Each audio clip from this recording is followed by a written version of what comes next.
आज 7 दिसंबर 2025 है।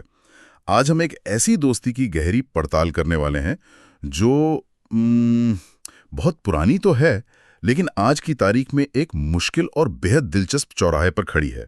हम बात कर रहे हैं भारत और रूस की। बिल्कुल। हमारे पास भारत रूस सामरिक साझेदारी, सहयोग और चुनौतियां नाम का एक दस्तावेज है, और हमारा मकसद है इस रिश्ते की पर्दों को खोलना।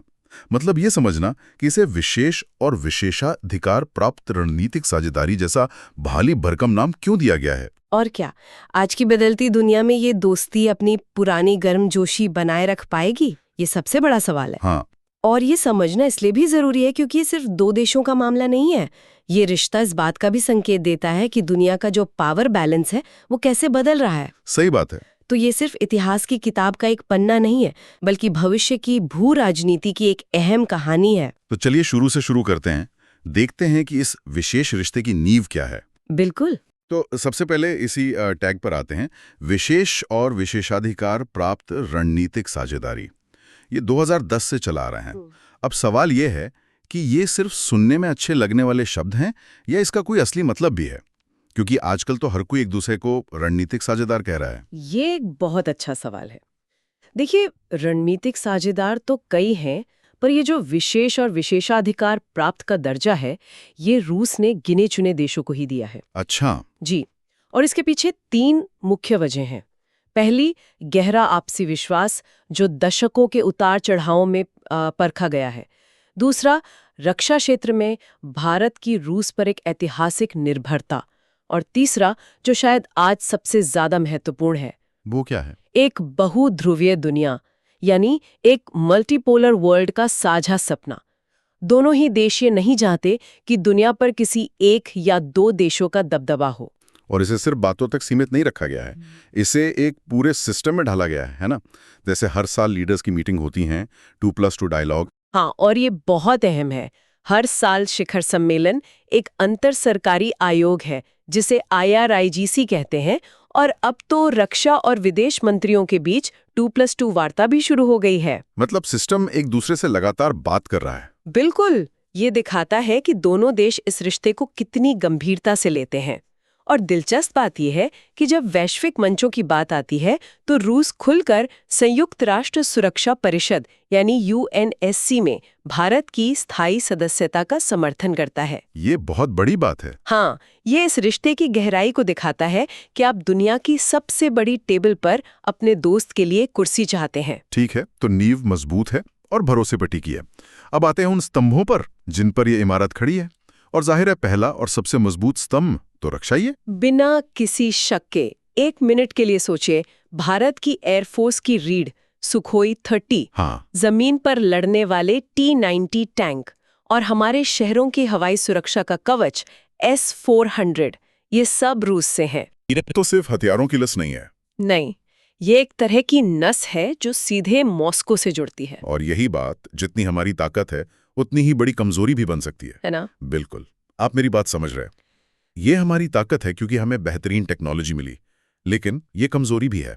सोचिए, इसके स्पेयर पार्ट्स, इसकी सर्विसिंग, इसके अपग्रेड्स, सब कुछ रूस पर निर्भर है। और जब आपका सबसे बड़ा सप्लायर खुद एक लंबे युद्ध में फंस जाए तो दिल्ली में बैठे रणनीतिकारों को सोचना पड़ता है कि अगर कल हमें जरूरत पड़ी तो क्या ये सप्लाई लाइन खुली रहेगी? तो क्या इस निर्भरता को कम करने, या कह सकते हैं कि रिश्ते का स्वरूप बदलने की कोशिश हो रही है? हाँ, और ब्रह्मोस क्रूज मिसाइल इसका सबसे शानदार उदाहरण है। अच्छा। वो एक खरीदार विक्रेता का रिश्ता नहीं था, वो दो दिमागों का संगम था। मिलकर बनाया है। बिल्कुल, भारत और रूस ने मिलकर इसे बनाया, और अब हम इसे दुनिया के दूसरे देशों को बेच भी रहे हैं। सही बात है। इसी तरह अब अमेठी में AK-203 राइफलें बन रही हैं मेक इन इंडिया के तहत। तो अब जोर सिर्फ खरीदने पे नहीं, बल्कि साथ मिलकर बनाने और तकनीक हासिल करने पर है। और सैन्य अभ्यास तो होते ही रहते हैं। हाँ, इंद्र जैसे सैन्य अभ्यास तो हैं ही, जो दोनों सेनाओं को एक दूसरे के तरीकों को समझने में मदद करते हैं। रक्षा से आगे बढ़ें तो ऊर्जा और अंतरिक्ष, ये भी बड़े क्षेत्र हैं। कुडनकुलम का न्यूक्लियर पावर प्लांट तो तमिलनाडु में बिजली दे ही रहा है। लेकिन मुझे वो गगनयान मिशन वाला किस्सा बड़ा दिलचस्प लगता है। वो वाकई खास है। हमारे एस्ट्रोनॉट्स, जिन्हें हम व्योमनॉट्स कहते हैं, हाँ। उन्होंने रूस के स्टार सिटी में ट्रेनिंग ली। ये वही जगह है जहां यूरी गगारिन जैसे दिग्गजों ने ट्रेनिंग ली थी। अरे वाह! तो ये सिर्फ तकनीकी सहयोग नहीं है, ये एक ऐतिहासिक विरासत को साझा करने जैसा है। ये दिखाता है कि ये साझेदारी जमीन से आसमान तक और फिर अंतरिक्ष तक फैली हुई है। तो ये तो हुई रक्षा और अंतरिक्ष की बात, जहां रिश्ता बहुत गहरा है। लेकिन किसी भी रिश्ते को चलाने के लिए पैसा भी तो चाहिए। आर्थिक मोर्चे पर क्या कहानी है? आपने बिल्कुल सही नस पकड़ी है। यूक्रेन युद्ध के बाद ऊर्जा ही वो गोंद है जिसने पिछले कुछ सालों में इस रिश्ते को और मजबूती से चिपका दिया है। कैसे? रूस पर पश्चिमी प्रतिबंध लगे तो उसने अपना तेल एशिया की ओर मोड़ दिया। भारत के लिए यह एक मौका था। हमें रियायती दरों पर कच्चा तेल मिला, जिससे हमारी इकोनॉमी को बहुत सहारा मिला। आज रूस भारत के लिए टॉप तेल सप्लायर में से एक है। लेकिन यहाँ एक तरफा मामला तो नहीं है। भारतीय कंपनियां भी तो रूस में निवेश कर रही हैं, जैसे वो सखालिन की तेल परियोजनाओं में। हाँ, और यह एक रणनीतिक चाल है। यह सिर्फ आज तेल खरीदना नहीं है, ये भविष्य की ऊर्जा सुरक्षा में निवेश करना है। लेकिन जब हम तेल से हटके कुल व्यापार की बात करते हैं तो तस्वीर थोड़ी पेचीदा हो जाती है। हाँ, आंकड़ों पर आते हैं। वित्तीय वर्ष 2024-25 में व्यापार 68.7 बिलियन डॉलर पहुंच गया। ये तो जबरदस्त उछाल है। सुनने में तो लगता है सब चंगा है। बिल्कुल। तो फिर इस व्यापार को लेकर इतनी चिंता क्यों है? इसमें पेंच कहाँ है? पेंच छिपा है तराजू के पल्लों में। मतलब? ये जो 68.7 बिलियन डॉलर का व्यापार है, वो एक तरफ बहुत भारी है। हम रूस से तेल, खाद और रक्षा उपकरण तो खूब खरीद रहे हैं, लेकिन हम जो बेच रहे हैं, जैसे दवाइयाँ, चाय, कॉफी, केमिकल्स, वो बहुत कम है। वो इस आयात के सामने ऊंट के मुंह में जीरा जैसा है। हमारा निर्यात बहुत कम है। इसी को व्यापार असंतुलन कहते हैं। रूस तो खुश है, पर भारत के लिए ये चिंता की बात है। तो इस असंतुलन को ठीक करने के लिए क्या हो रहा है? सिर्फ बातें या कोई ठोस योजना भी है? लक्ष्य तो बहुत बड़ा रखा गया है। 2030 तक 100 बिलियन डॉलर का व्यापार। 100 बिलियन डॉलर? जी, लेकिन ये तभी मुमकिन है जब भारत से निर्यात बढ़े। इसके लिए नए रास्ते तलाशे जा रहे हैं, और रास्तों से मुझे कनेक्टिविटी की याद आई, जो इस आर्थिक कहानी का अगला अध्याय है। आप अंतर्राष्ट्रीय उत्तर दक्षिण परिवहन गलियारा यानी INSTC और चेन्नई व्लादिवोस्तोक समुद्री गलियारे की बात कर रही हैं। हाँ, ये नाम सुनने में बड़े भारी लगते हैं। आम भाषा में इनका क्या मतलब है? इसे ऐसे समझिए, अभी भारत से रूस सामान भेजने के लिए जहाज को पूरा यूरोप घूमकर स्वेज नहर से जाना पड़ता है। इसमें 40-50 दिन लगते हैं। बहुत लंबा समय है। INSTC एक तरह का सुपर हाईवे है। ये भारत को मुंबई से ईरान के बंदरगाह और फिर वहां से सड़क और रेल के रास्ते सेंट्रल एशिया होते हुए सीधे रूस से जोड़ देगा। तो इससे समय कितना बचेगा? हफ्तों का सफर दिनों में सिमट जाएगा। मतलब समय और पैसा दोनों की बचत। उससे भी बढ़कर, ये सिर्फ व्यापार की बात नहीं है, ये उन समुद्री रास्तों को बाईपास करने की ताकत है जहां किसी और देश का दबदबा है या जो कभी भी बंद हो सकते हैं। अच्छा, मतलब ये जियोपॉलिटिक्स भी है। बिल्कुल, ये अपनी किस्मत की चाबी अपने हाथ में रखने जैसा है। इसी तरह चेन्नई व्लादिवोस्तोक गलियारा हमें प्रशांत महासागर में एक नया और सीधा रास्ता देता है। ये भू राजनीतिक शतरंज की बिसात पर एक बहुत बड़ा दांव है। तो अब तक की तस्वीर ये है कि रिश्ता मजबूत है, रक्षा और ऊर्जा में सहयोग गहरा है और व्यापार बढ़ाने के लिए बड़ी बड़ी योजनाएं हैं। लेकिन जैसा कि हर कहानी में होता है, इसमें भी कुछ मुश्किलें जरूर होंगी। दस्तावेज किन चुनौतियों की ओर इशारा करता है? और शायद सबसे बड़ी चुनौती वो है जिसका हमने अभी जिक्र किया, यूक्रेन युद्ध। इसने पूरी दुनिया का समीकरण बदल दिया है और भारत के लिए एक सांप छुछुंदर वाली हालत पैदा करती है। रस्सी पर चलने जैसी। हाँ, एक तरफ रूस है, हमारा पुराना भरोसेमंद दोस्त। दूसरी तरफ अमेरिका और यूरोप हैं, जिनसे हमारी नई दोस्ती और व्यापारिक रिश्ते बहुत गहरे हो रहे हैं। अब भारत को संतुलन साधना पड़ रहा है। और इस दबाव का असर जमीन पर भी दिख रहा होगा, जैसे पेमेंट करने दिक्कतें। बिल्कुल, पश्चिमी प्रतिबंधों की वजह से डॉलर में पेमेंट करना लगभग नामुमकिन हो गया है। तो फिर वो कैसे रहा? रुपए रूबल में व्यापार करने की कोशिश हुई, लेकिन वो भी व्यापार असंतुलन की वजह से पूरी तरह कामयाब नहीं हो पाई। और फिर खतरा है सेकेंडरी सैंक्शंस का। ये सेकेंडरी सैंक्शंस क्या बनाएं, जरा आसान शब्दों में समझाएं। ये बड़े मजेदार होते हैं। अमेरिका कहता है ठीक है, हम भारतीय कंपनी पर सीधे प्रतिबंध नहीं लगा रहे, लेकिन अगर आप रूस की उस कंपनी के साथ डील करेंगे जिस पर हमारा प्रतिबंध है, तो हम आपके डॉलर के लेन देन बंद कर देंगे, या आपके सीईओ को अमेरिका का वीजा नहीं देंगे, अरे बाप रे। या आपके ग्लोबल बिजनेस को मुश्किल में डाल देंगे।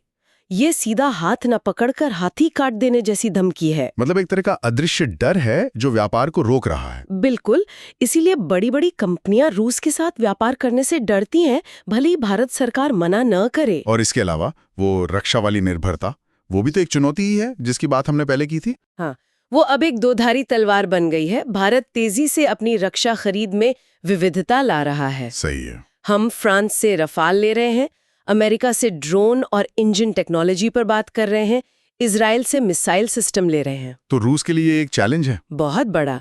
रूस को अब मुकाबले में बने रहना होगा। उसे न सिर्फ बेहतर तकनीक देनी होगी, बल्कि ये भी साबित करना होगा कि वो एक भरोसेमंद और समय पर सप्लाई करने वाला पार्टनर है। तो इन सब चुनौतियों को देखते हुए आगे का रास्ता क्या है? क्या ये रिश्ता कमजोर होगा या एक नए रूप में ढलेगा? दस्तावेज के हिसाब से जोर अब इस रिश्ते को एक नए रूप में ढालने पर ही है। सबसे पहला काम है आर्थिक संबंधों को संतुलित करना। मतलब भारत से निर्यात बढ़ाना। हाँ, सिर्फ तेल और हथियार नहीं, बल्कि एक बराबरी का व्यापार। और रक्षा में? क्या अब हम सिर्फ खरीदारी बने रहेंगे? नहीं, अब बात उससे आगे की है। अब जोर है मिलकर डिजाइन करने, रिसर्च और डेवलपमेंट करने पर। अच्छा, बौद्धिक संपदा यानी इंटेलेक्चुअल प्रॉपर्टी साझा करने और फिर मिलकर दुनिया के तीसरे देशों को हथियार बेचने पर। ये मेक इन इंडिया और मेक फॉर द वर्ल्ड की सोच को एक साथ लाने जैसा है। और वो कनेक्टिविटी वाले बड़े प्रोजेक्ट्स, उनका क्या होगा? उन्हें अब कागज से उतारकर जमीन पर लाना होगा। INSTC और चेन्नई व्लादिवोस्तोक गलियारे को पूरी तरह से चालू करने के लिए जमीनी स्तर पर बहुत काम बाकी है। लेकिन जो सबसे रोमांचक हिस्सा है वो है भविष्य की टेक्नोलॉजी में सहयोग। आप आर्टिफिशियल इंटेलिजेंस, क्वांटम कंप्यूटिंग की बात कर रही हैं? हाँ, और साथ में छोटे मॉड्यूलर रिएक्टर्स जिन्हें SMRs कहते हैं, जो न्यूक्लियर एनर्जी का भविष्य है। ग्रीन हाइड्रोजन भी? बिल्कुल, ग्रीन हाइड्रोजन, सेमीकंडक्टर्स। अगर भारत और रूस इन क्षेत्रों में मिलकर काम कर पाते हैं तो ये इस साझेदारी को अगले 50 सालों के लिए प्रासंगिक बना देगा। ये रिश्ते का 2.0 वर्जन होगा। और इन सब बड़ी बड़ी बातों के बीच एक चीज जो अक्सर छूट जाती है वो है लोगों का आपसी जुड़ाव। और वो सबसे जरूरी है। जब तक दोनों देशों के छात्र, वैज्ञानिक, कलाकार और कारोबारी एक दूसरे से मिलेंगे जुलेंगे नहीं, तब तक बात नहीं बनेगी। तब तक कोई भी रणनीतिक साझेदारी सिर्फ सरकारी फाइलों में ही सिमट कर रह जाएगी। लोगों का जुड़ाव ही किसी रिश्ते को असली और टिकाऊ बनाता है। तो आज की इस पूरी चर्चा को अगर समेटें तो साफ है कि भारत रूस संबंध एक ऐसे मोड़ पर हैं जहां ये अपने पारंपरिक स्तंभों यानी रक्षा और ऊर्जा से आगे बढ़कर टेक्नोलॉजी, संतुलित व्यापार और कनेक्टिविटी के नए आयामों को छूने की कोशिश कर रहे हैं। हाँ। ये एक भरोसे की बुनियाद पर खड़ी साझेदारी है, लेकिन इसे आज की मुश्किल वैश्विक सच्चाइयों के हिसाब से खुद को ढालना होगा। बिल्कुल सही कहा। इस रिश्ते की असली परीक्षा अब ये होगी कि दोनों देश बाहरी दबावों के बीच अपनी रणनीतिक स्वायत्तता कैसे बनाए रखते हैं। Strategic autonomy. जी, यानी किसी गुट का हिस्सा बने बिना अपने राष्ट्रीय हितों के हिसाब से फैसले लेने की आजादी। यही वो फलसफा है जो इस दोस्ती की आत्मा है और इसी की सबसे बड़ी परीक्षा होनी है। ये सब जानने के बाद एक सवाल सोचने के लिए रह जाता है। जब दुनिया तेजी से अमेरिका और चीन के दो खेमों में बढ़ती दिख रही है, तब भारत और रूस जैसी दो बड़ी शक्तियां जो किसी का पिछला गु नहीं बनना चाहती, अपनी इस विशेष साझेदारी को बनाए रखते हुए अपनी आजादी और अपने हितों को कैसे साध सकती हैं? ये सवाल आने वाले दशकों में न सिर्फ उनकी बल्कि पूरी दुनिया की विदेश नीति को परिभाषित करेगा।